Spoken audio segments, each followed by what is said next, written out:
Pesantren Al-Khazini Sidoarjo, Jawa Timur. Selamat siang, Kika. Kika, saat ini seperti apa kondisinya dan penggunaan alat berat juga sudah dilakukan? Di mana saja yang menjadi titik fokus pencarian?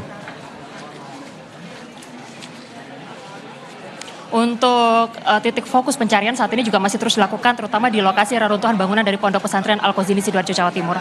Namun saat ini saya sudah bersama dengan Wakil Gubernur Jawa Timur, Bapak Emil Elistianto Dardak, dan juga bersama dengan Ibu Wakil Bupati Sidoarjo, Ibu Mimi Dayana. Assalamualaikum warahmatullahi wabarakatuh. Iya, tadi sudah diputuskan pukul 11.30 penggunaan alat berat ini sudah dilakukan, Pak. Bagaimana? Kami mengapresiasi leadership dari Kepala Basarnas dan Kepala BNPB.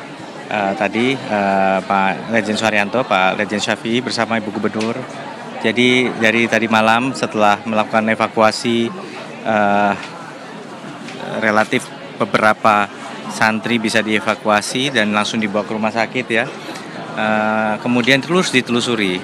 Kenapa saya hari ini kesini? Saya saat ini kesini karena kemarin saat bertemu dengan wali santri atau orang tua dari santri atau keluarga dari santri, saya selalu menekankan kita berdoa dan memberikan harapan yang terbaik lah, dari berharap yang terbaik dari petugas, tapi beri mereka kesempatan untuk bekerja. Jadi, namun setelah diputuskan tadi, kita juga harus segera mengambil keputusan untuk mengevakuasi reruntuhannya, karena apabila di dalam sana ada santri yang dalam keadaan meninggal, tentu harus diselamatkan jasadnya. Inilah langkah yang diambil dan tentunya kami harus menyampaikan kepada orang tua keputusan diambil, menjelaskan kembali dan ya tentu tidak mudah bagi mereka untuk menerima. Ada Bu Wakil Bupati, ada Ibu Wakil Ketua DPRD, kami tadi bersama-sama ya,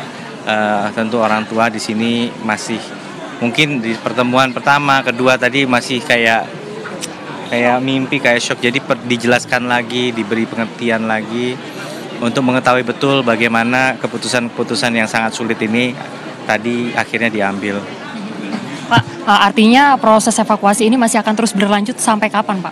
Nah, ini pertanyaan yang ditanyakan oleh orang tua juga tadi, karena mereka ingin kepastian kalau memang betul anaknya telah menjadi korban dari peristiwa ini, bagaimana bisa bertemu dengan jasadnya.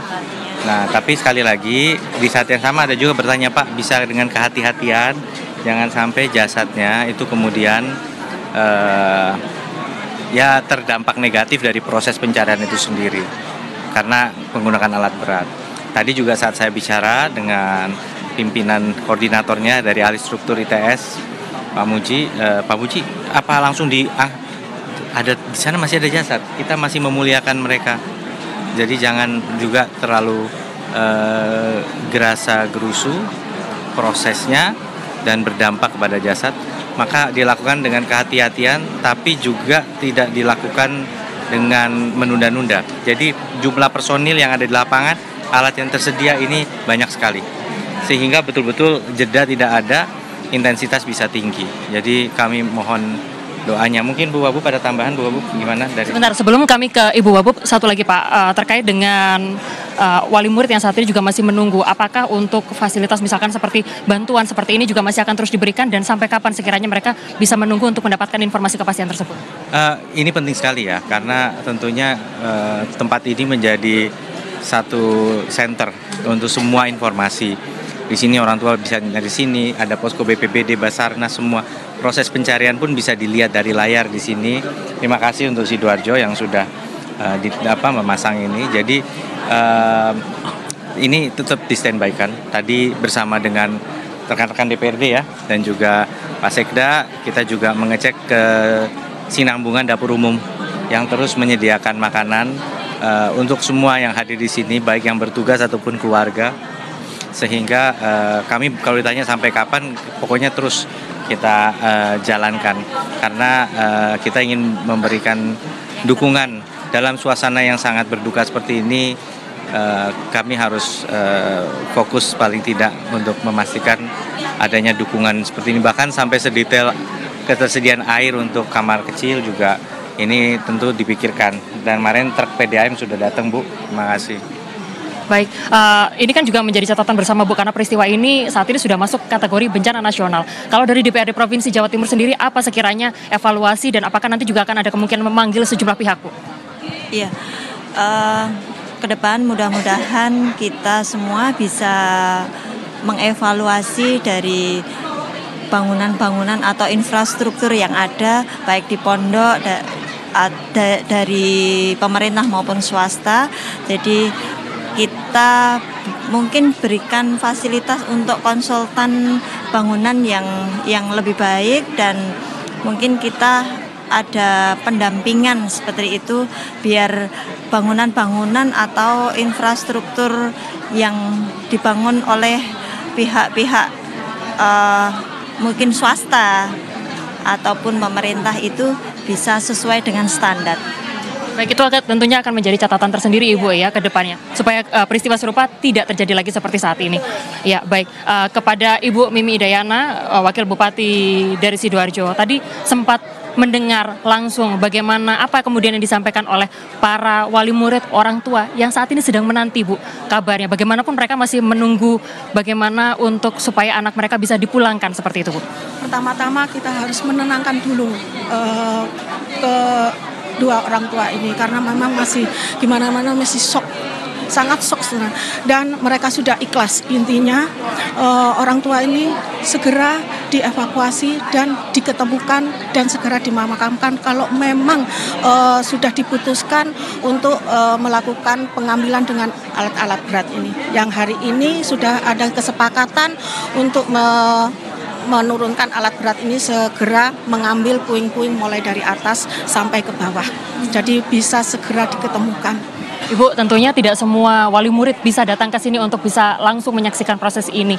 Kepada wali murid mungkin yang sekarang sedang di rumah dan menantikan proses ini berlangsung, pesan apa, pesan penguatan apa yang kemudian ingin disampaikan kepada para wali murid yang sedang menanti kabar ataupun anggota keluarga yang lain? Pesan, ya, pertama-tama saya turut berduka cita atas musibah ini, dan untuk orang tua yang mengalami ini supaya lebih ikhlas, tawakal lagi kepada Allah, karena semuanya ini adalah takdir dari Allah, dan kita harus bersama-sama berdoa mudah-mudahan ini tidak terjadi lagi di semua pesantren-pesantren yang ada di lingkungan kita. Jadi kedepannya saya lebih mengutamakan nanti pendekatan kepada pesantren-pesantren yang ada di Sidoarjo terutama. Ibu, ini kan juga ada 103 yang korban yang juga kemudian selamat. Ini artinya apakah nanti juga akan ada pendampingan secara psikologis, Bu, untuk korban-korban yang selamat? Betul, kita sudah menyiapkan pendampingan psikologis setiap yang dirawat di rumah sakit saat ini. Jadi persatu ada pendampingan, terutama juga pendampingan ke orang tua yang belum diketemukan. Baik, terima kasih untuk waktunya bersama kami di Kompas TV. Setelah ini langsung ninjau lagi, Mas? Tadi kami sudah meninjau. Kami tentu akan kita dari rekan di Pemprov ini bergantian untuk memastikan kesinambungan, termasuk Pak Sekda sebagai Kepala BPBD dan Kepala Pelaksana BPBD Pak Gatot, terus memastikan kesinambungan dukungan yang ada. Tadi Bu Gubernur juga baru dari sini memastikan mobilisasi alat berat berjalan dengan lancar dan berkoordinasi dengan pihak pondok pesantren. Satu lagi, Mas, ini kan proses evakuasi masih terus berlanjut. Tim juga masih banyak yang bertugas di sana. Selain anggota keluarga yang juga perlu dikuatkan, ada semangat juga yang perlu disampaikan kepada para tim yang saat ini masih terus bertugas untuk melakukan proses evakuasi. Apa Mas ingin? Pertama-tama kami mengucapkan terima kasih dan apresiasi serta rasa bangga kami kepada, saya menyebutnya patriot ya, karena pada saat melaksanakan tugas ini mereka sebenarnya juga berhadapan dengan bahaya yang tidak main-main, sehingga dan energi yang dibutuhkan luar biasa. Kami tentu fokus memberikan dukungan terbaik kepada seluruh yang bertugas, dan kami harap diberikan tentunya semangat untuk menuntaskan semua proses yang berjalan ini sebaik-baiknya.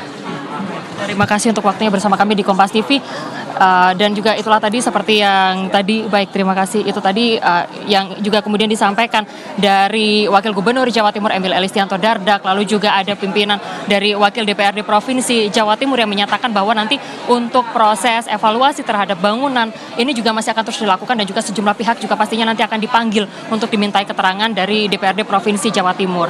Penguatan juga disampaikan oleh Wakil Bupati Sidoarjo yang menyatakan bahwa penguatan semangat, meskipun wali murid juga sudah menyatakan bahwa ikhlas karena di hari keempat proses pencarian ini juga masih belum menemukan titik terang. Penguatan lain yang juga kemudian disiapkan oleh pemerintah Kabupaten Sidoarjo ini adalah berupa dampingan psikologis tidak hanya bagi para siswa yang selamat dari peristiwa ini, tetapi juga kepada wali murid yang sehingga saat ini juga masih terus menanti. Bantuan dan juga posko masih akan terus berjalan seiring dengan proses evakuasi yang hingga saat ini berjalan. Tadi Reza dan juga saudara sudah disampaikan secara resmi oleh Kepala BNPB lalu juga kemudian disampaikan oleh Menko PMK.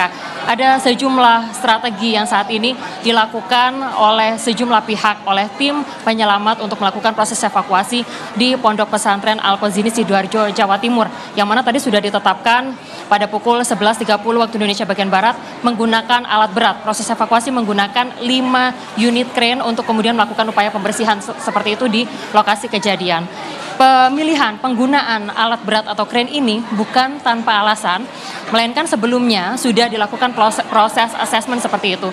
Jadi dari pihak Basarnas ini juga sudah menggunakan sejumlah teknologi, mulai dari kamera maupun alat-alat detektor untuk kemudian memastikan bahwa di lokasi tersebut ini tidak ada tanda-tanda kehidupan, sehingga hal tersebut yang juga kemudian menjadi salah satu alasan dari tim SAR kemudian menggunakan alat berat. Selain itu juga tadi kemudian dipastikan dari pihak anggota keluarga, perwakilan, wali murid dan juga keluarga yang juga kemudian tadi sudah memberikan surat pernyataan yang menyatakan bahwa sepakat untuk penggunaan alat berat ini akan dilakukan. Maka akhirnya diputuskanlah bahwa proses penggunaan alat berat ini akan dilakukan untuk proses evakuasi terhadap reruntuhan yang ada di Pondok Pesantren Al-Qazini Sidoarjo, Jawa Timur. Tidak hanya itu, untuk memastikan bangunan-bangunan di sekitar lokasi ini aman dan tidak ada orang seperti itu, pihak dari tim SAR juga kemudian melakukan upaya sterilisasi, terutama untuk bangunan-bangunan bertingkat seperti itu, sehingga hal ini nantinya diharapkan tidak mengganggu proses evakuasi yang juga kemudian sedang berlangsung pada hari ini. Reza dan juga saudara, sebelumnya proses evakuasi ini berlangsung selama 24 jam, selama 3 hari terakhir. Namun setelah kemudian ada berbagai macam pertimbangan yang juga kemudian tadi disebutkan, untuk proses evakuasi akan dilakukan pada saat ada cahaya matahari atau pada saat pagi sampai dengan sore hari, dan kemudian tidak dilanjutkan di malam hari karena sejumlah faktor, diantaranya adalah faktor pencahayaan, sehingga inilah yang juga kemudian menjadi opsi untuk proses pencarian atau perbedaan mekanisme proses evakuasi yang sedang berlangsung di Pondok Pesantren Al-Qazini Sidoarjo, Jawa Timur. Demikian Reza. Baik, terima kasih jurnalis Kompas TV Kika Madona dan juga juru kamera Andika Pratama atas informasinya. Kita berharap bahwa pencarian dilancarkan hari ini dan petugas sudah menggunakan alat berat untuk mencari korban Pondok Pesantren Al-Qazini yang ambruk. Terima kasih jurnalis Kompas TV Kika Madona. Dan saudara, informasi terbaru soal pencarian korban Pondok Pesantren